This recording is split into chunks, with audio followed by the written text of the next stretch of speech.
Welcome to special analysis. నేను రమా మండవ. ఈరోజు అనాలిసిస్లో భాగంగా మనం తీసుకోబోతున్న టాపిక్ ఏంటంటే, ఈరోజు అనాలిసిస్కి నేను ఒక టైటిల్ పెడతాం జరిగింది. చెవిరెడ్డిని ఆడుకుంటున్న జగన్, మొన్న చంద్రగిరి, నిన్న ఒంగోలు, నేడు నెల్లూరు అని చెప్పేసి నేను టైటిల్ పెడతాం జరిగింది. అంశం గురించి ఈరోజు మనం మాట్లాడుకునే ప్రయత్నం చేద్దాం.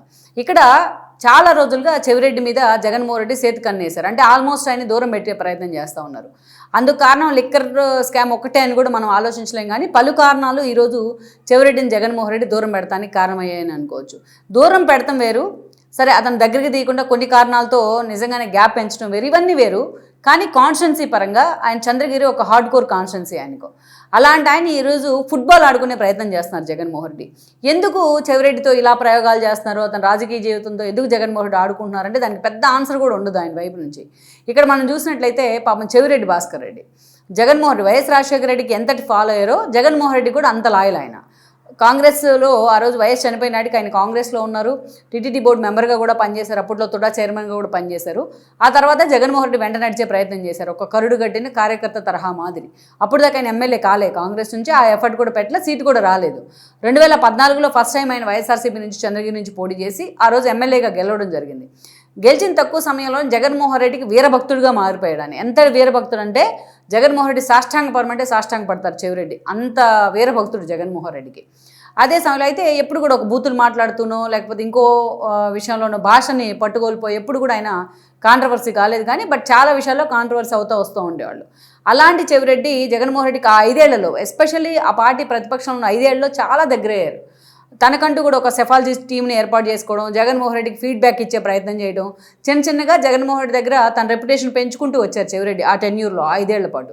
వేరే 2019 ఎన్నికలు వచ్చాయి. 19 ఎన్నికల్లో మరోసారి చెవిరెడ్డికి చంద్రగిరి టికెట్ దక్కింది. ఆ రోజు ఆయన గెలవడం జరిగింది. అయితే చెవిరెడ్డి అంత లాయల్ కాబట్టి జగన్మోహన్ రెడ్డికి గ్యారంటీగా మంత్రి పదవి ఇస్తారనుకున్నారు అందరూ. కానీ జిల్లా ఈక్వేషన్స్లో, ఉమ్మడి చిత్తూరు జిల్లా ఈక్వేషన్స్లో ఆల్రెడీ పెద్దిరెడ్డికి ఇచ్చున్నారు. సెకండ్ ఎక్స్పాన్షన్లో రోజాకి ఇచ్చారు. ముందేమో రోజాకి ఏపీఐసి ఇచ్చారు.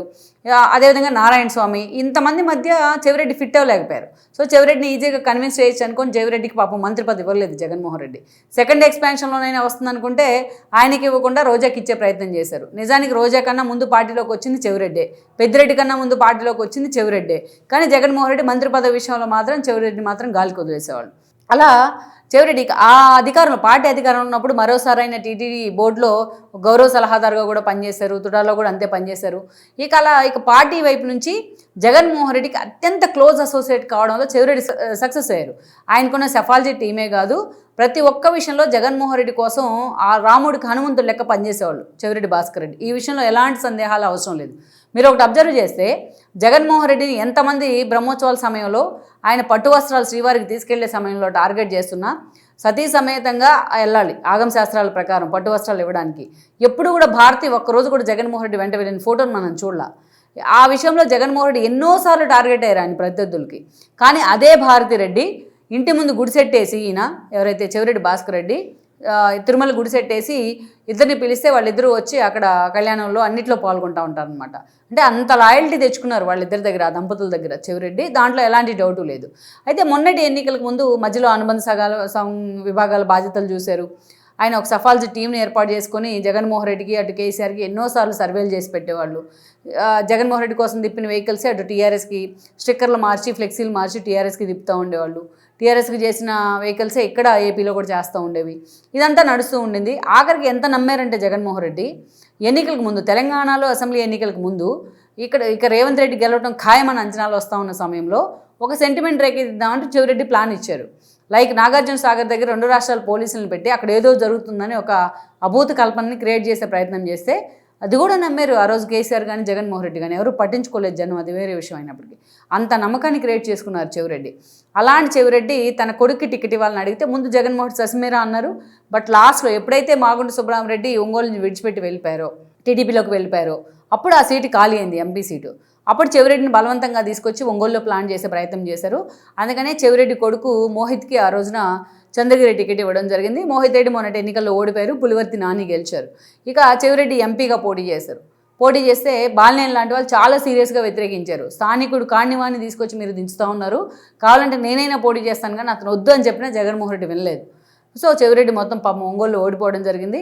అయితే తన ఎంపీ కాన్స్టిట్యున్సీ పరిధిలో ఉన్న అన్ని కాన్స్టిట్యున్సీలో లిక్కర్ స్కామ్లో ఉన్న డబ్బులు తీసుకొచ్చి పంచారు అన్న ఆరోపణలతోనే ఆధారాలతోనే ఆయన అరెస్ట్ కావడం జరిగింది. ఆ అరెస్ట్ అనేది మాత్రం చెవిరెడ్డి జీవితంలో మర్చిపోలేని అంశం. పాపం చాలా ప్యానిక్ అయ్యారు ఆయన. జైలు గోడలు బద్దలు కొడతా అని మాట్లాడడం దగ్గర నుంచి అరవడాల దాకా చాలా చేస్తూ వచ్చారు స్టార్టింగ్లో. పాపం మొత్తానికైతే ఎట్టకేలకు రిలీజ్ అయ్యారు ఈ రోజున. రిలీజ్ అయిన దగ్గర నుంచి జగన్మోహన్ రెడ్డి ఆయన టచ్ చేసే ప్రయత్నం చేయట్లేదు. ఎందుకంటే జగన్మోహన్ రెడ్డి మీరు అబ్జర్వ్ చేస్తే పార్టీ ఆఫీస్ తగలబెట్టిన వంశీని పరామర్శిస్తారు, ఈవీఎంస్ బద్దలు కొట్టిన పినేల్ని పరామర్శిస్తారు జైలుకి వెళ్ళి, అరటి తోటలు తగలబెట్టిన నందిగం సురేష్ని పరామర్శిస్తారు, బోరుగడ్డ అనిల్ని వర్రాని బూతులు మాట్లాడి బూతులు సోషల్ మీడియాలో పాపులర్ చేసిన వాళ్ళిద్దరిని కూడా వెనకేసుకొని వస్తారు. కానీ ఇంత లాయల్గా ఉన్న చెవిరెడ్డిని మిథున్ రెడ్డిని మాత్రం ఆయన లిక్కర్ స్కామ్లో అరెస్ట్ అయితే పరామర్శించరు. ఎందుకంటే ఈయన వెళ్తే ఆయన లింకులన్నీ బయటకు వస్తాయి కాబట్టి. ఈరోజు చెవిరెడ్డిని ఆ ఇష్యూ తర్వాత నిజంగా మిథున్ రెడ్డి దూరంగానే ఉంటున్నారు, చెవిరెడ్డిని కూడా దూరం పెట్టే ప్రయత్నం చేశారు జగన్మోహన్ రెడ్డి. ఇక ఆయన కాన్స్టిట్యున్సీ మారుస్తారనే ప్రచారం ఎప్పటి నుంచో ఉంది. ఈరోజు మాగుంట వస్తారేమో తిరిగి, అందుకని మళ్ళీ ఆ సీటు ఖాళీగా ఉంచుతున్నారని అనుకున్నారు మనం చాలామంది. కానీ మాగుంట అయితే ఆ ఇండికేషన్ ఇవ్వట్లా, కలిశారు కానీ జగన్మోహన్ రెడ్డిని. ఆ సీట్ని అయితే మాత్రం తన బాబాయ్ సుబ్బారెడ్డికి ఇవ్వాలి, లేకపోతే ఆయన కొడుకు విక్రాంత్కి ఇవ్వాలి అని ఫిక్స్ అయ్యారు జగన్మోహన్ రెడ్డి. మరి చెవిరెడ్డి కొడుకైన మోహిత్ రెడ్డినే ఈసారి కూడా చంద్రగిరి టికెట్ ఇవ్వాలని అనుకుంటా ఉన్నారు జగన్మోహన్ రెడ్డి. అందుకనే నెల్లూరు పార్లమెంట్ స్థానం ఖాళీగా ఉంది కాబట్టి ఈరోజు అక్కడి నుంచి వేమిరెడ్డి ఉన్నారు టీడీపీ తరఫున. సో తన పార్టీలో కనీసం విజయసాయి రెడ్డి కూడా లేరు పోటీ చేపిద్దామంటే. ఆదాలు కూడా ఉన్నారా లేదా అని తెలియని పరిస్థితి, మేకపాటి దూరంగా ఉంటున్న సిచ్యువేషన్ ఉంది. అందుకే ఈ రోజున నెక్స్ట్ ఎన్నికల్లో ఒంగోలు పార్లమెంటు అభ్యర్థిగా చెవిరెడ్డిని జగన్మోహన్ రెడ్డి బరిలో దించిపోతా ఉన్నారు. త్వరలోనే ఆయన ఒంగోలు పార్లమెంటు సమన్వయకర్తగా, వైసీపీ సమన్వయకర్తగా జగన్మోహన్ రెడ్డి పూర్తి స్థాయిలో అనౌన్స్ చేయబోతున్నారు అనేది నాకున్న సమాచారం. మొత్తానికైతే చెవిరెడ్డితో ఒకటో కృష్ణుడు, రెండో కృష్ణుడు, మూడో కృష్ణుడు అని చెప్తూ ఉంటాం. కానీ ఆ కాన్స్టిట్యున్సీలు అన్ని కాన్స్టిట్యున్సీల్లో అలాగే తిప్పే ప్రయత్నం చేస్తున్నారు జగన్మోహన్ రెడ్డి. మొత్తానికి చెవిరెడ్డి ఈ ప్రపోజల్ని ఎంతవరకు యాక్సెప్ట్ చేస్తారు అన్నది కూడా మనం చూడాల్సి ఉంది.